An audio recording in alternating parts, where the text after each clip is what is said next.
በጣም እድለኛ ነው የእውነት ከዓለማችን ላይ አለች የተባለች ምርጥ ሴት ነው ያገኘውና ከኔ ትምህርት ሊወስድ ይገባል ብዬ አስባለሁ። ምክንያቱም በእጅ ያዙት እንዳልክ እንግዲህ በዚህ ልክ መቶላችኋል ማለት ነው። ከእንዳልክ የሚወድለት ጸባይ ቢኖር በቃ የሰው ላይ አይደባበቅም፣ እውነቱን ይናገራል። እና ያለውን ነገር እንግዲህ ቢያንስ አሁን ሌላ ወንድ ቢሆን ሄሉ መልካም ሰው እንደሆነችና አጥብቆ እንዲይዛት አይመክርም ነበር። ገባችሁ? ለራሱ ስለሚፈልግ ነገር ግን እንዳልክ እውነት እኔ ካልበላሁኝ ጭሬ ላፍስስ ብላለች ዶሮ ይባላል ያገሬ ሰው። እሱ ግን እኔም ባልበላት አሁን ላይ አስፈላጊ የሆነ ሰው የያዛት ብሎ እንዲሁም ከኔ በተሻለ እድሜና ጤናን እመኝላታለሁ፣ ከኔ የተሻለ ጥሩ ሰው፣ ከኔ የተሻለ ከዚህ ካለችበት ለቅሶ ወጥታ ጥሩ ህይወት እንዴት ኖር እፈልጋለሁ እያለ ነው።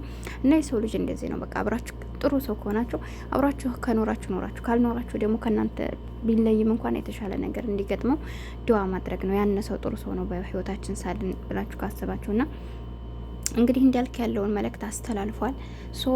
አሁን ድረስ እየተቃጠለ ያለ ድንጋይ ቢነክሰው ማግኘት እንደማይችል ሄሉን አሁን ድረስ እንደሚያፈቅራት፣ ነገር ግን እሱ የምታፈቅረው ያብን ስለሆነ ያብ ጋር ጥሩ ህይወት እንድትኖርና ያብ ደግሞ ነገሮችን ይቅር ብሏት አብረው እንዲቀጥሉ መልእክቱን አስተላልፏል።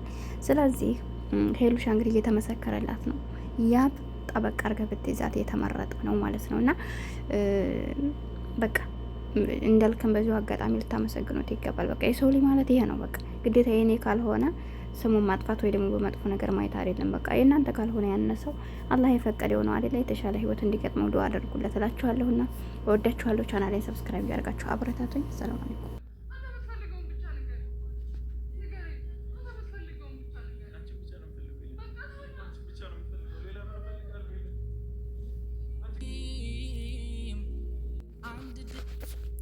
ሳቅሽ መጽናኛዬ፣ ብሶትሽ ብሶቴ፣ ፈገግታሽ ጉልበቴ ነውና ዘወትር ከዚህ በበለጠ እኔም እንዲታትር ዝም ብለሽ ሳቂልኝ ደግፌ በፈገግታ ውለታሽን ስመልስ እኝ በዝምታ እያለ ነው ያብ ቆንጆ ማለት ነው። ለማንኛውም ቅድም ያላስተካከልኳት ነገር ነበረችኝና ደቂቃውን ልቃለ ያልኳችሁ ከዛም በኋላ ላስተካከል ብዬ ተመልሼ መጣሁ እላችኋለሁ። አሰላሙ አለይኩም ወራህመቱላሂ ወበረካቱህ። ውድና የተከበራችሁ የቻናል ቤተሰቦች እንዴት ናችሁ? ደህና ናችሁ ወይ? እኔ ያለሁ አልሐምዱሊላህ። ለቻናል አዲስ ከሆናችሁ ላይክ፣ ሼር፣ ሰብ እያደረጋችሁ አበረታቱኝ። ከጎን የሆናችሁ ለምታበረታቱኝ ውድ የሀገሬ ልጆች ከልብ አመሰግናለሁ። ሁሌም ፈገግታ ይላችሁ፣ በቤታችሁ ደስታ ይግባ ትላላችሁ። ወሎ መጀን አውዙ ቢላህ ምንሸጥ እና እንዴት ናችሁ? ደህና ናችሁ ወይ?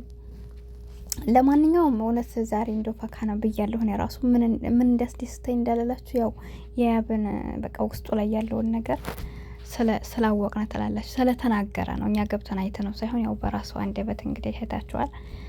አንቺ ነው ሄሉሻ የምፈልገው፣ እኔ ካንቺ ውስጥ እኮ አልፈልግም ሄሉ፣ እኔ አንቺን ብቻ እኮ ነው የምፈልገው፣ አንቺ ብቻ ነሽ የኔ አካሚ መድኃኒቴ እያለ ነው። በቃ ፓራስታሞኔ እያለ ነው። እና እውነት ለመናገር ያው ደስ ይላል።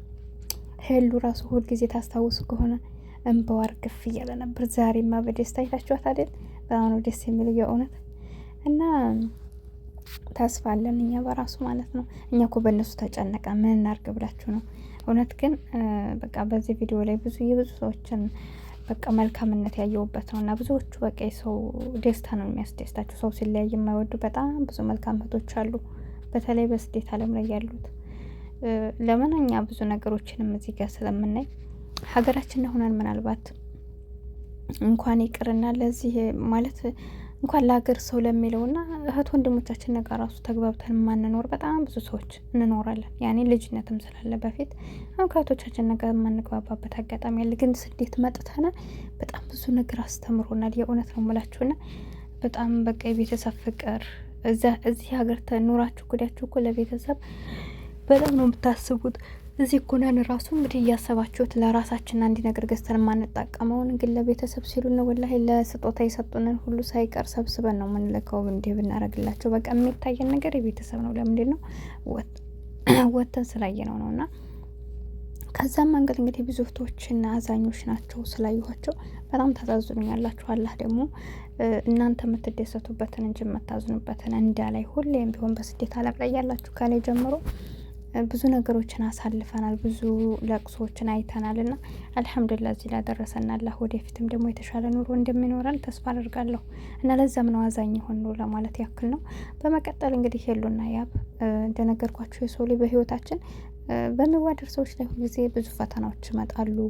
በቃ መጋጨት ነው በቃ ፍቅር ከሌለ በነገራችን ላይ ሰው ጋር አትጣሉም። ይሄን ታውቃላችሁ። ፍቅር ከሌለ ምክንያቱም የመንግዴ ኑሮ ነው ምንኖረው በቃ ምክንያቱም የት ገባህ ብላችሁ አትጠራጠሩትም። የት ሄደ ብላችሁ ወጥቶ ቢያመሽ ራሱ ምንም ትዝ አይላችሁም። ለምንድን ነው? ፍቅር ከሌላችሁ ቅናትም ወይ ደግሞ የሆነ ነገር የት ሄዶ ነው ምንድን ነው የሚል ነገር አይኖረንም፣ ጸብ አይኖርብንም። በቃ ደስ ባለው ሰዓት ይምጣ ተቀበሉታላችሁ። በቃ ያ ነው ፍቅር ስለሌለ። ግን ፍቅር ካለበት ቤት ሰላም አለ፣ በቃ ደስታም አለው፣ ማልቀስም አለው፣ መከፋትም አለው፣ መናደድ ያለው ብቻ በሽሽቅ አለው፣ ብዙ ብዙ ነገር አለና ያ ሁሉ ስላለ ስለዚህ ደግሞ ያንን ነገር ታግሶ የሚያልፍ ሰው ውጤታማ ይሆናል። አንዳንድ ጊዜ ከጎናችን ያሉ ሰዎች እንግዲህ ኖርማል ጓደኝነት ሲስተር በራዘሪም ሊሆን ይችላል።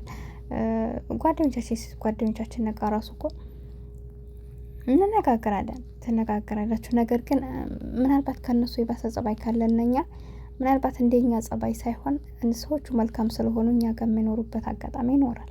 ገብቷችኋል? እኛ ለእነሱ የምንመጥን አይነት ሰው ሆነን ሳይሆን ግን ደግሞ እነሱ እኛም ማጣት ስለማይፈልጉ እያስተካከሉና ጥፋታችንን እንደ ጥፋት ሳይሆን በቃ ይሆናል ይስተካከላሉ በማለት ወይም ደግሞ ያንን ነገር ቀለል አድርገው በማየት አያችሁ።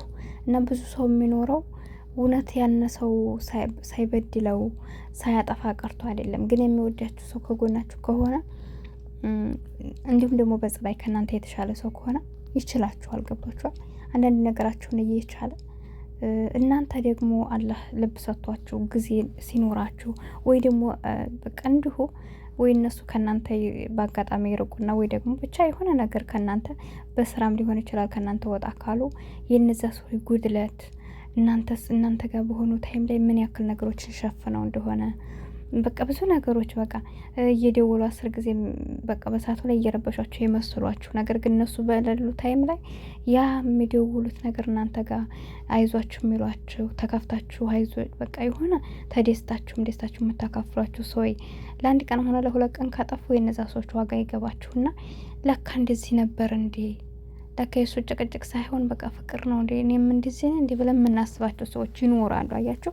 ግን ብዙዎቻችሁ ብዙ ያን ሁሉ ነገር እኛ በምናደርጋቸው ነገር ግን ከኛ ቢርቆ ያን ነገር አንገነዘብም። እና አንዳንድ ጊዜ ሰዎችን ለማስተካከልም ሆነ ሰዎችን እውነተኛ ነገራቸውን ለመረዳት መታገስ ያስፈልጋል። በቶሎ የሚታወቅ ነገር የለም። እንዳልኳችሁ ችግርም ሲፈጠር በአንድ ችግር ሰዎችን መለየት አይደለም እዩዋቸው። ግን ደግሞ የምታዩዋቸው ዝም ብላችሁ በጣም በቃ ልክ እነሱን የሰው ላይ እንዳለ አድርጋችሁ ሙሉ ፐርሰንት አምናችሁ የተጎዳችሁ አይደለም። ወይም ደግሞ ብታምኑም እንኳን ነገ ጧት ያነሰው ከእናንተ ቢርቅ እንኳን በቃ ያለሱ መኖር እንደምችሉ አይምሯችሁ ማመን አለበት። ዛሬ ላይ ችግር የለውም፣ ውደዱት፣ አፍቅሩት፣ መስዋዕት መክፈል ያለባችሁን ክፈሉ፣ እሱን አትበድሉት፣ ጥሩ ሰው ሁኑለት።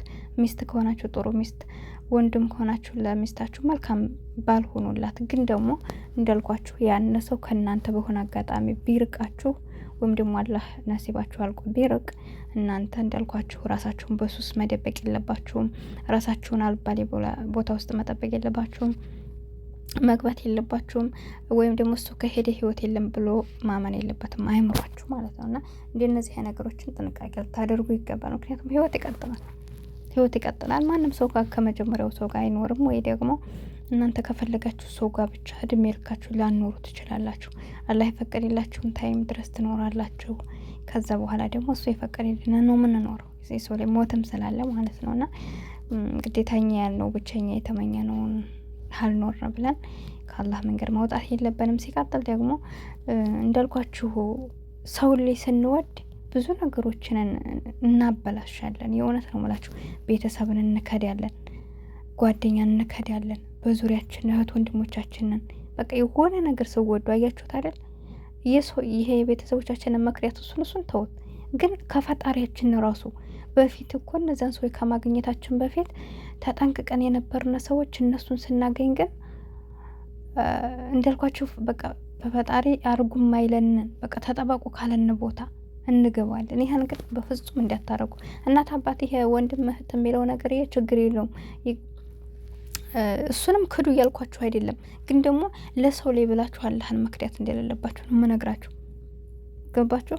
ስለዚህ እናት አባት ምናልባት ብንበድላቸው እንኳ ይቅር ይሉናል። እኛ ብንኖርም ባንኖርም ልጃቸው ስለሆነ ይቅር ማለት እድል አላቸው።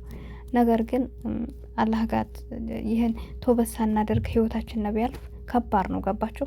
በህይወት እያለን ተውበት ማድረግ ስላለብን የሰራነው ወንጀል በቃ እንትን ማለት እስትግፋር አለ፣ እሱን ነገር ማድረግ ስላለብን ስለዚህ ያው ተጠንቀቁ ለማለት ያክል ነው። በፍጹም በቃ ለፍጡር ብላችሁ አላህን የሚያስቆጣ ነገር እንዳታደርጉ። የእውነት ነው የምላችሁ። ምክንያቱም የሰው ላይ ዛሬ ይወዳችኋል፣ ነገ ይሄዳል።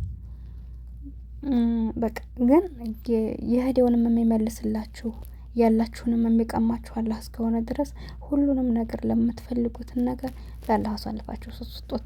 ለእኛ የሚጠቅመን ከሆነ ወደኛ ቅርብልን፣ የማይጠቅመን ከሆነ ደግሞ ከሱ ጋር ተለይተን ህይወታችንን ስንኖር ህይወት እንዳይከብደን አድርገን እያላችሁ ዱዓ አድርጉ። በቃ የሚጠቅመንን ያምጣለን። የማይጠቅመን ነገር ግን ቢመጣም እዚህ ጋር እንደነገርኳችሁ ከቤተሰብ ከጓደኛ ከእህት ከወንድም ቀርቶ ከፈጣሪ ጋር የሚያለያየን አይነት ሰዎች ከሆኑ ከባድ ነው። እሱም ብላችሁ ብዙ ነገሮች የምታደርጉ አይነት ሰዎች እንደ ለምሳሌ ወንድ ሲፈቀር እንደ ሌላውን ትታችሁ እምነት ይቀየራል። እንግዲህ አስቡ።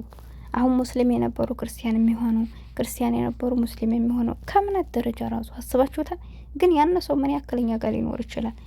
ምንም ቢሆን በቃ አላህ ጋር ተጣሉ። በቃ ከመሱ ማይፈቅደውን ነገር መሆን የለብንም። በቃ ለዛ ተብለና ነገ ጧት ሲሄድ ለሚሄድ ነገር ብላችሁ ከፈጣሪያችሁ ጋር የሚያጣላ ነገር አታድርጉ። ይሄን ለማለት እወዳለሁ።